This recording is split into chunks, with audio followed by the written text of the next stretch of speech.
So, at the top of your quad tree, you should see a four-sided figure, which is called a quad. So, inside of the figure, I want you to write quad. That's going to be the name of it. We'll put the names right on the inside. We're on our quad tree, up. To the right of it, there's a little A. Those are going to be the definitions. So, a quad is defined as a four-sided figure.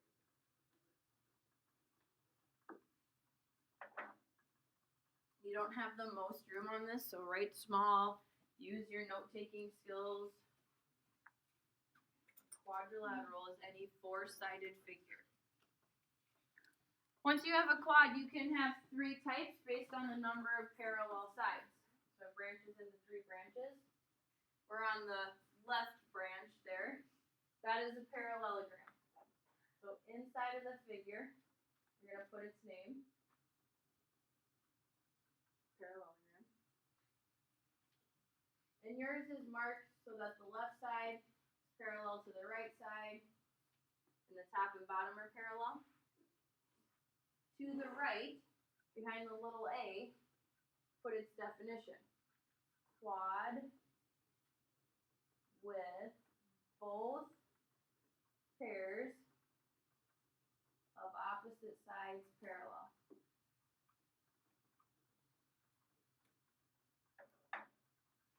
Parallelogram is a quad with both pairs of opposite sides parallel.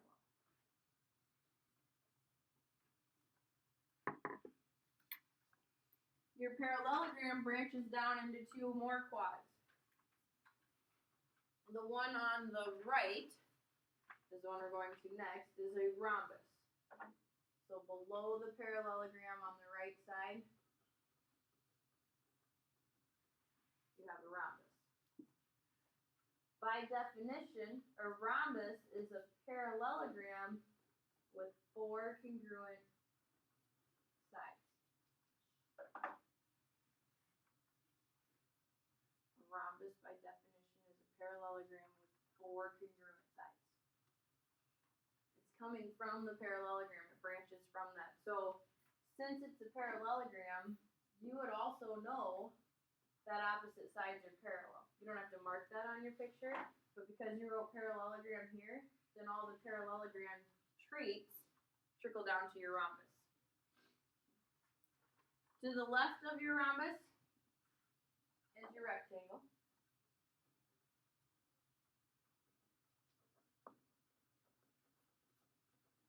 So on the inside of a rectangle. Definition of a rectangle: parallelogram with four right angles. Rectangle is coming from a parallelogram. It is a parallelogram. It just has four right angles.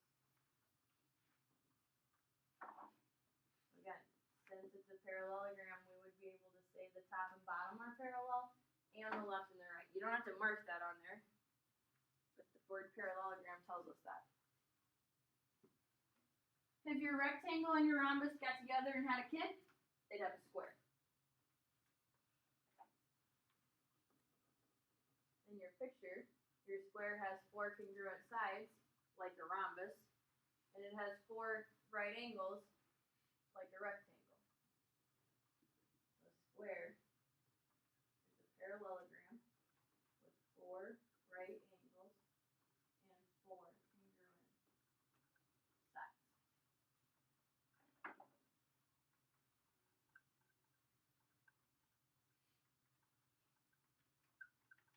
This first branch, the parallelogram branch, is when you have two sets of parallel sides.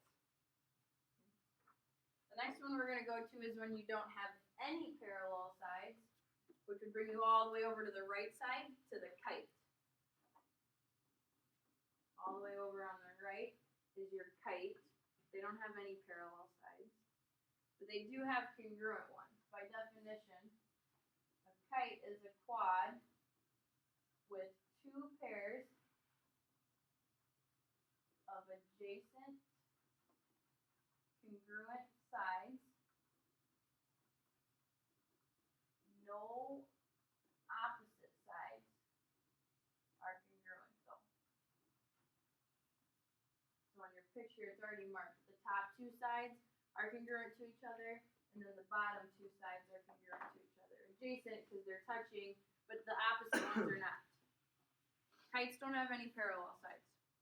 Parallelograms have 2, kites have 0. The ones that have 1 are the ones in your middle branch. What would you call that figure? Trapezoid. Good. So the middle one here at the top, where there's one set of parallel sides, is called a trapezoid.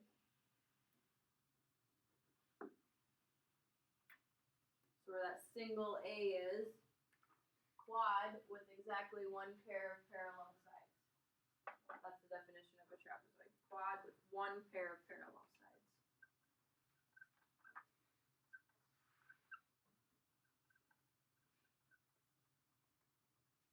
And then your trapezoid can branch down one more time to an isosceles trapezoid,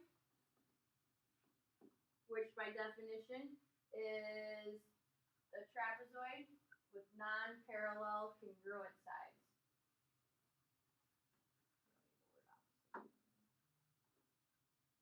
Isosceles trapezoid. Trapezoid with non-parallel congruent sides. Or the non-parallel sides are congruent.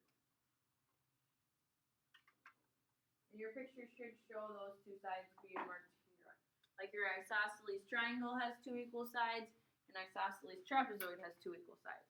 It's the non-parallel sides. So today we're going to do a lot of classifying, naming the quad based off of the information, and then using their definitions to find like side lengths and angle measures.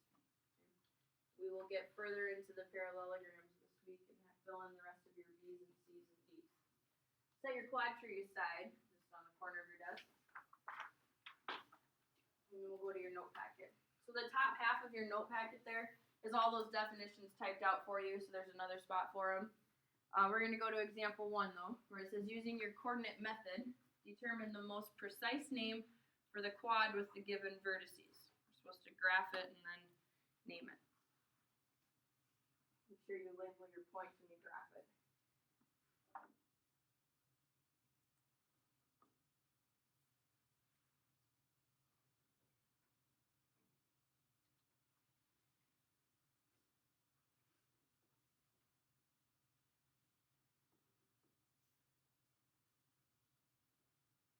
And then make sure you connect the 4 dots so it looks like a quad.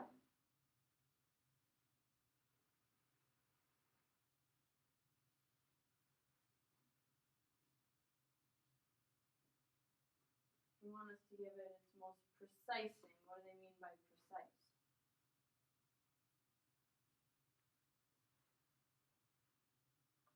Anybody? Precise? Would teacher be the most precise name you could give me? What's more precise than a teacher? Nice, geometry teacher. So some more specific. Yeah, good. Is what we have to really figure out, right? Good. Grant thinks we gotta figure out whether it's just a trapezoid or an isosceles trapezoid. Do you agree with him that you would call it for sure a trapezoid?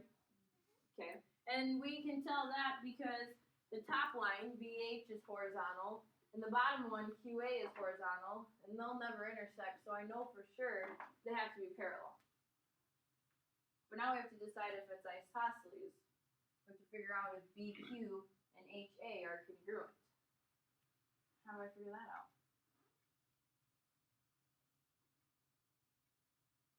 What does it mean to be congruent segments?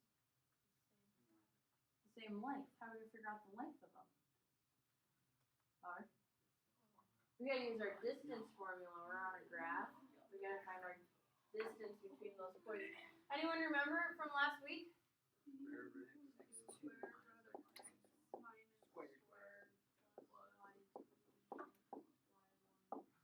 Nice. Ladies, find the length of QB. Gentlemen, find the length of HA. You don't have to use a calculator and plug it in the calculator. Just leave it at like square root 72 if that's what it comes out to be or something. Ladies do QB, gentlemen do HA.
Bruce, what'd you get for the length of QB? Square root of 29. 29. Topic, you agree with her? Brooke, you agree with her? Square root of 29. Barbie, you agree? Okay.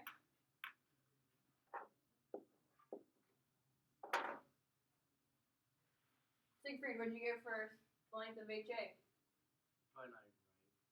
Is it 25? Like 25 or square root of 25? Pop, do you agree with him? No. Told you. I don't know. Peyton, what'd you get? I haven't gotten there. You haven't gotten there yet? No. Jackson? Square root of 29. Should be square root of 29. Okay. I don't know how to do this. I just did 5 times 2. Well, you didn't do the other part of it. What other part were you supposed to do? Well, you only found the distance from 4 to 9, but then you gotta do 10 and 2. You forgot to do the other My bad. coordinate. I thought you were just never mind. You know what I'm done. saying? Yeah. Yeah, okay. My bad. Good, you should get the square root of 29 for both of them. So since they're both the square root of 29, Sorry. we would know they're congruent, so then our most precise name would be an isosceles trapezoid. Do you see that, Cole? Yeah. Okay. Alright, so today on your homework assignment, when it says graph it and give me the most precise name, make sure you graph it and then give me the most precise name. Number 2. Using our properties of our quads here, we have parallelogram RSTU. And the measure of angle R is 2x minus 10. The measure of angle S is 3x plus 50. We have to find the value of x. It's a parallelogram. What do we write down about parallelograms? Yeah, opposite sides got to be parallel, both pairs. We'll mark them like that. And we're trying to find x, which is representing angle measures. You have to think back to chapter 3, because we have parallel lines. Kaden? Louder. Same side interior. Good. Angle S and angle R would be classified as same side interior angles. They're on the same side of SR inside the left and right sides. Kaden, congruent or supplementary? Good. Same side interior angles are supplementary when the lines are parallel. Ross, what does it mean if angles are supplementary? 180. Yes, good. They have to add up to 180. So then 3x plus 50 plus 2x minus 10 equals 180. Did I say 150? Did I say 180? I don't remember. So you're telling me you're not listening to me today, Kevin? I'm sorry.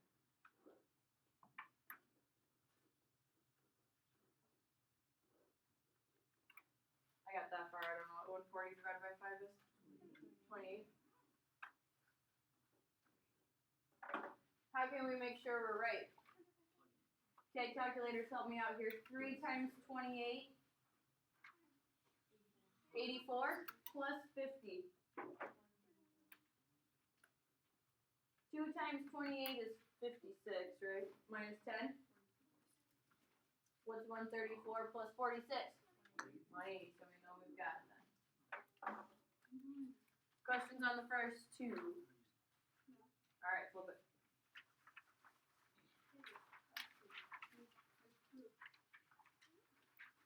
Judging by appearance, classify A, B, C, D in as many ways possible. So we're going to try and give it as many names. Like, I'm a teacher, I'm a geometry teacher, I'm a mother. There's different classifications for each of us.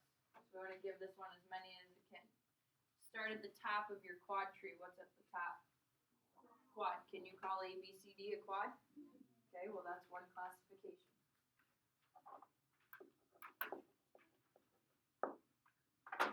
Then you have to decide the next one, and that's based off parallel sides. If you think there's 2 sets of parallel sides, then you'd say it's parallelogram. 1 set, trapezoid. No sets, kite. By appearance, do we have any parallel sides? Which ones do you think look like they're parallel? Yeah, I agree. A, B, and D, C appear to be parallel, so then we can also call it a trapezoid. So then we could say it's isosceles if you think AD appears to be congruent to BC. Now your picture might look different than mine on the smartboard. So if you look at your picture and you don't think they're congruent, then don't write isosceles trapezoid. If you do think they are, then write isosceles trapezoid. This one is going by appearance. How does it appear to look? It's not going by markings. So you should have these two for sure. If you think yours looks congruent, then you can put isosceles trapezoid as well. Questions on that one? Okay, that's pretty easy. Next one is like number 1. We're gonna graph the quad and then give classification for it. So I didn't give you an origin on there. Put the origin in the middle, or the most middle that you can find there.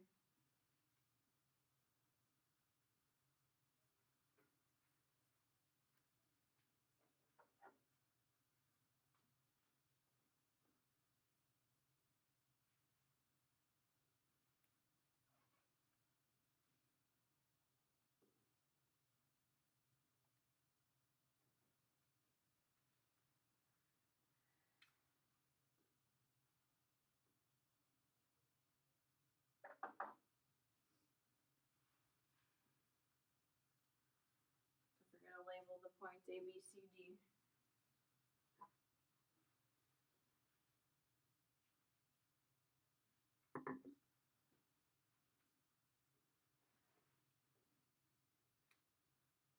And then part B tells us to classify it in as many ways as possible. So starting on the top of your tree. Quad, yay or nay? Okay.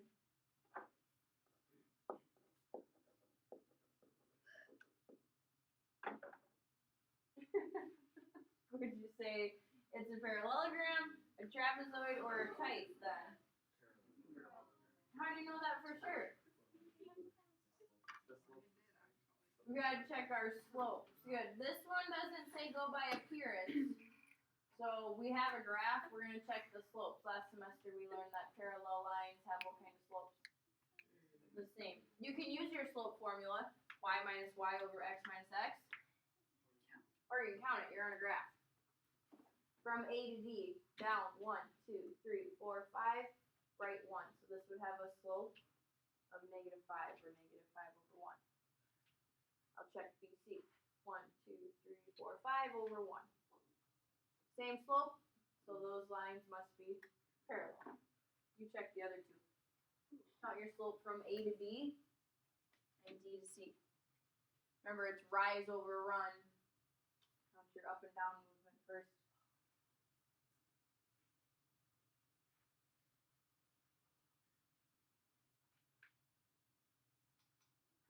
Henschel, what'd you get for AB? Tell the slope of it. 1.5. Trinity, how about DC?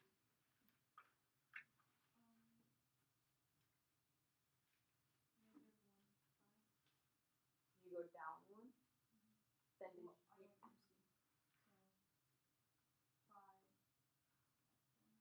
went up 1 and right 5? Or did you go down 1 and left 5?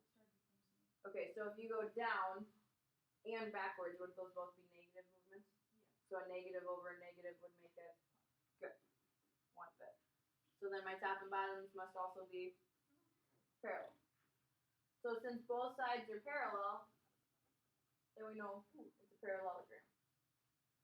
Okay, so now we're ignoring the other 2 branches on our tree, and we're going to keep going in the parallelogram branch. So the next one down there to the left is a rectangle. Rectangles have to be parallelograms with what? 4 right angles. What do you think? Why?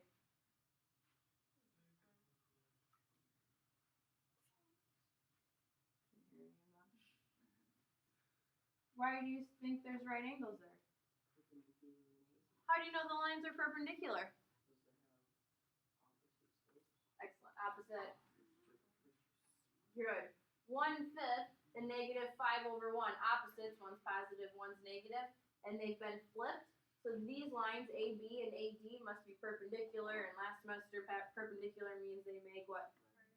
Good. And then it would work with all of them. So So this is also a rectangle because it's got four right angles. Could it be a rhombus?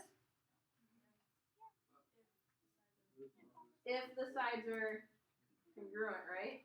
So what do we have to use? Nice. We've got to use that distance formula again.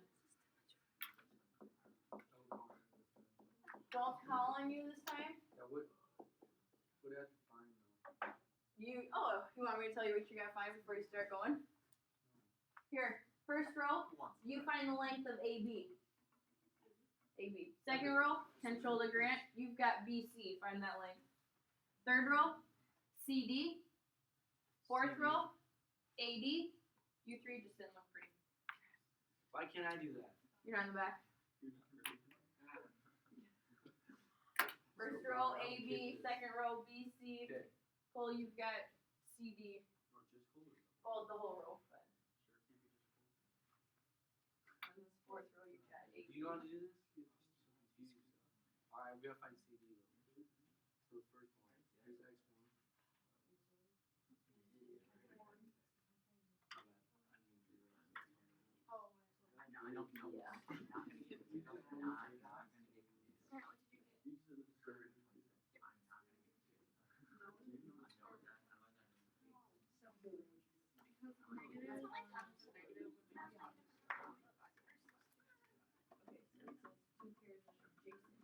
Here's X1. I don't know.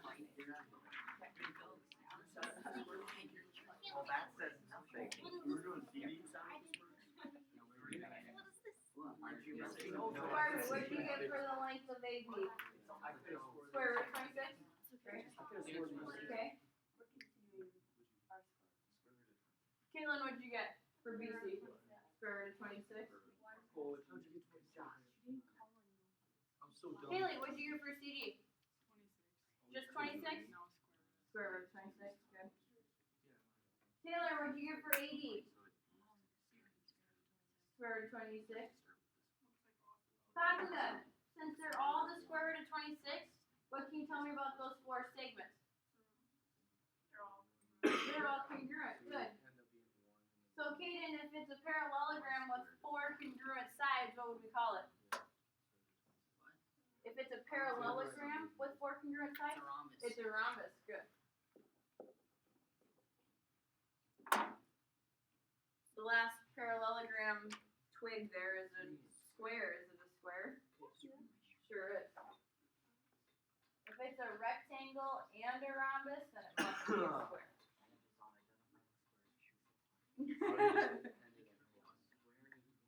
The third part here, C says which one gives us the most information out of the 5 terms there? Square will give us the most information because a square will tell you that there's 4 right angles and 4 congruent sides and it's a parallelogram. That one term gives you all that. So which name gives you the most? Why did we just lead off with that? Say what? Yeah. Para, 4 congruent sides, 4 right angles. All that information comes from the word square.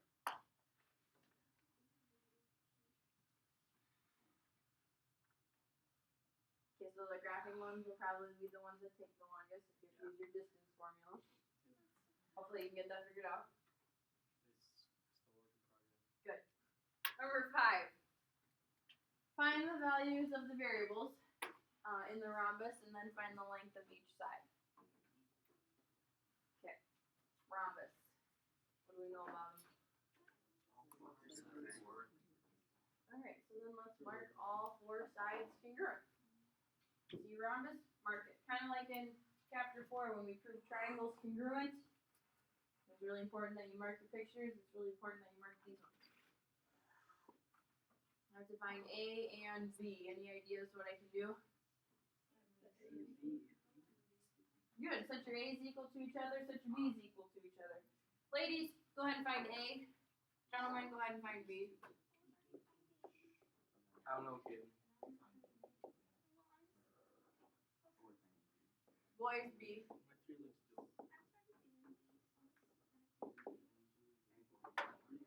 dope.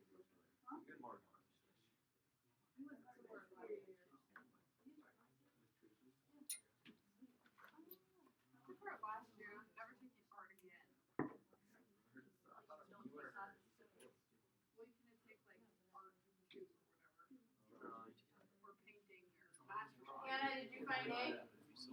What'd you get? Oh, 2? Julia, do you agree with her? A equals 2? Yeah. Okay. So I got it. Yes. That's right. Pop, what'd you get for B? 4. 4? Henschel, you agree with Pop? Yep. Okay. Now we have to substitute those in to find the length of our side. 4 times 4 minus 2? 14. 3 times 2 plus 8? 3 times, just kidding, 3 times 4 plus 2? 5 times 2 plus 4? Alright. You should really only have to plug it into one, but plugging it into all of them will check that your answers are correct. Okay. Last one. Find the values of the variables in the rhombus below. I've done a rhombus, which means what? Good, all the sides are congruent, so mark your 4 sides equal. You have to find x, y, and a. There are 3 variables. I'll give you a couple minutes to try this one on your own. Find x, y, and a.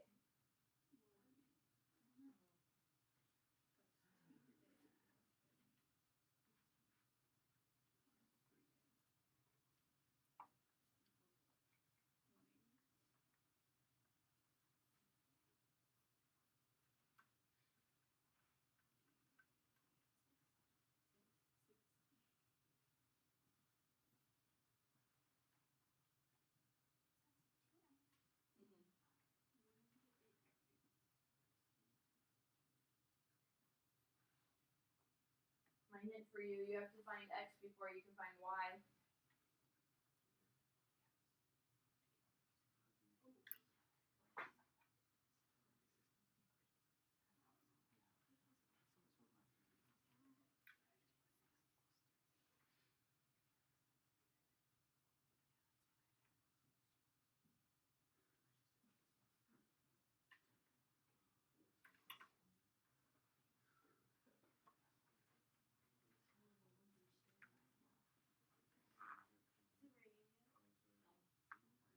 It'll never read it.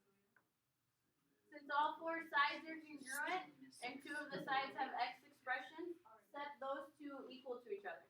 The top has to be the same as the right side. So x equals 3x minus 12. Subtract 3x to the left with 1x minus 3x's.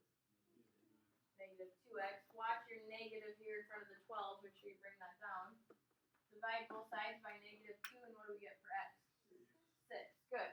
When I plug that back in, it tells me the top is a length of 6, and it would tell me that the right side is a length of 6.